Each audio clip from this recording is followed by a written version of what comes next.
This is Collins Onono Nyadianga Ganyi Sagwe, also known as the Kisumu Englishman, intimately inspired by the language and culture around me, and the inspiration has resulted to a lot of speeches I used to come up with, especially on NTV, K24, Citizen TV, real media real media stories, TV47, and the rest. And the style is categorized as an autobiography that combines snapshots, autobiography, history, and fictions to come up with many stories that are truer than true, and also presenting factual details in chronological order. There's this issue of handshake between Honorable Rigathi Gachagua and former President Uhuru Muigai Kenyatta, who used to be sensible, realistic, venturesome, adventurous, very perspicacious, dynamic individual, somebody who has fine mind, natural charisma, and a progressive vision. Somebody said in American literature that do your work so well that no one could do it better, do it so well that all the hosts of heaven and earth will have to say, here lived a man who did his job as if God Almighty called him at this particular time in history. This was Frederick Douglass, born on a Maryland plantation in the year 1817, describing His Excellency, the former President, Honorable Uhuru Muigai Kenyatta. At this juncture, now Rigathi Gachagua is demanding for a handshake between him and Uhuru Muigai Kenyatta. I think, due to my psychological satisfaction, he saw that Musalia Mudavadi's political rising star is so marvelous, so magnificent, so meritorious. So Mudavadi is almost with the same rank, with His Excellency William Samoei Ruto, who is brave and determined. So Gachagua now is seeing that he has been sidelined. He has been there as number 4 or number 5 or number 6, not a powerful deputy president. So he has been informed that the most of his speeches are that one of heedless, thoughtless, worthless, careless, pointless. A lot of people, substantial number of people, or multitudinous number of people, I think that the Honorable Rigathi Gachagua's remarks is that of chauvinistic and parochial, is that of tribalistic, nepotistic, hooliganistic, or demagogic nitwits. So, and he was told before that he must respect Uhuru Muigai Kenyatta for him to get this prestigious position of controlling those sides of Mount Kenya, the Nyandarua, Nyeri, Kiambu, Murang'a, and Kirinyaga.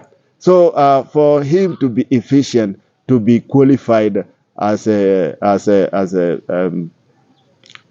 right person to control those areas, he must come up with a marvelous talks, not a mediocre performance.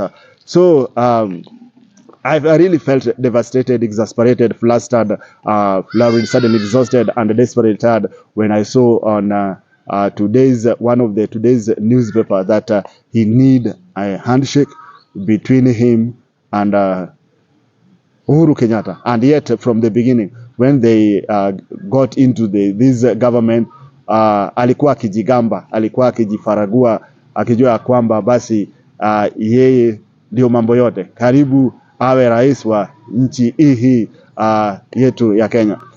Come to this the visit of Nyanza region by His Excellency William Samoei Ruto. To me, you can see smiling can be seen on the face, but the heart does not forget.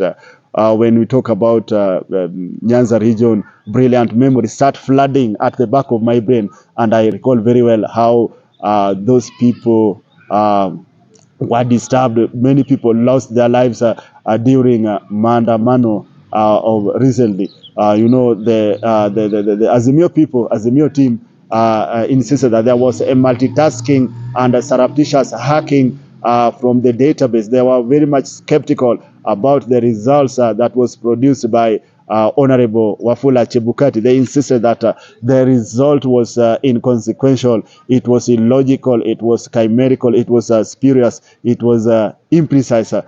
That the result was that of tribalistic, it was narrow-minded, one-sided, pig-headed, or dogmatic result. So that is why even when the president was touring those sides of Nyanza region, many diplomats, many technocrats boycotted that visit. You can see that when we talk about Luo Nyanza politics, whatever they went through during the Maandamano, or whatever they've been going through because of politics, is beyond anything notorious terrorists like Osama bin Laden could have hoped or in his lugubrious, macabrous dreams. It's being compared with those things happened in South Africa in June 1976. Serious violence broke out in the huge blast district of Soweto near Johannesburg, and in 1960 the Sharperville massacre led to world criticisms and anger against South Africa government. Many people lost their lives. The outrageous act of brutality sent chills of horror throughout the free world. Here in Kenya, we had fracas, skirmishes in 2008 after 2007 general election. So, and the United States of America is one of the world's most powerful nation that diplomatically twisted Kibaki into agreeing to share power with Raila Odinga due to a violence triggered by the disputed election. So whatever the Luo, the people of Nyanza region have been going through, is so bad. Even the president could have think about it. You can see at this juncture also we have a lot of problems in those sides of Sundu. People just kill one another willy-nilly. So it is bad. It is repugnant. It is repulsive, obnoxious, horrendous. We should have a persistent peace in this our country. We should a Luo person should see a Kikuyu person as a brother or a sister, the same to a Kalenjin person. We are one nation. We are one people. Thank you.